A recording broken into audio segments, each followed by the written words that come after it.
Hello friends, मैं उधरम। स्वागत है आपका मेरे यूट्यूब चैनल पर। तो आज मैं बात करने जा रहा हूँ छत्तीसगढ़ के रायपुर ज़िले में घटी यह घटना बहुत ही खौफनाक और बहुत ही रोंगटे खड़े कर देने वाली है। यह घटना प्रियंका और विनय के साथ घटी एक रात जब दोनों घर जाने में देर हो जाने के कारण रायपुर के घर लाल बंगला में रुक जाते हैं, जहाँ पर कोई आता जाता नहीं था। उन्हें लगा कि बहुत ज़्यादा रात हो गई है तो आज हम यहीं रुक जाते हैं, फिर कल घर चले जाएंगे। पर उन्हें क्या पता था कि इस रात उन लोगों के साथ बहुत ही खतरनाक घटना होने वाली है। इस कारण वह वहाँ रुक जाते हैं और वह रात को वहीं सो जाते हैं। और वह बंगला एक जंगल में एकमात्र ही घर, उस घर के आसपास और कोई घर नहीं था।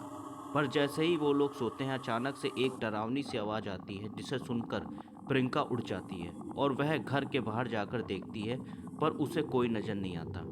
फिर वह सोने लगती है, पर अचानक फिर वही आवाज़ आती है। वह आवाज़ थी, चले जाओ, यहाँ से मारे जाओगे। ऐसा सुनकर वह विनय को उठाने लगती है, पर विनय उसको बोलता है, सो जा, कोई नहीं है, और सो जाता है। फिर वो भी सोने की कोशिश करती है, लेकिन जब तीसरी बार वो आवाज़ फिर से आती है, तब वह उठकर उस आवाज़ की तरफ बढ़ने लगती है।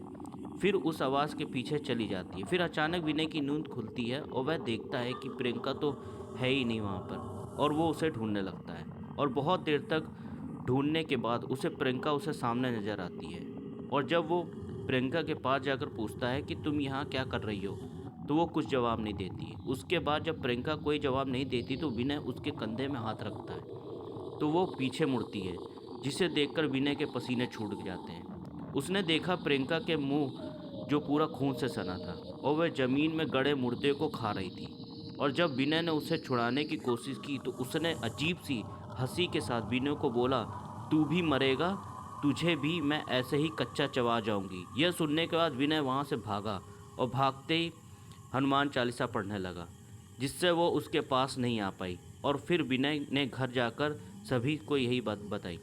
और फिर उन्होंने सुबह आकर प्रियंका को ढूंढा तो उन्हें प्रियंका की मरी हुई लाश मिली।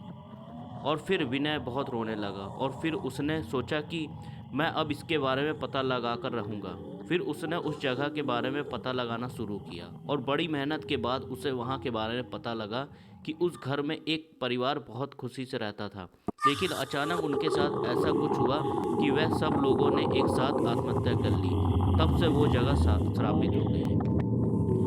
तो कैसी लगी मेरी आज की स्टोरी? अच्छी लगी हो तो प्लीज़ मेरे चैनल को लाइक, सब्सक्राइब, शेयर जरूर करें।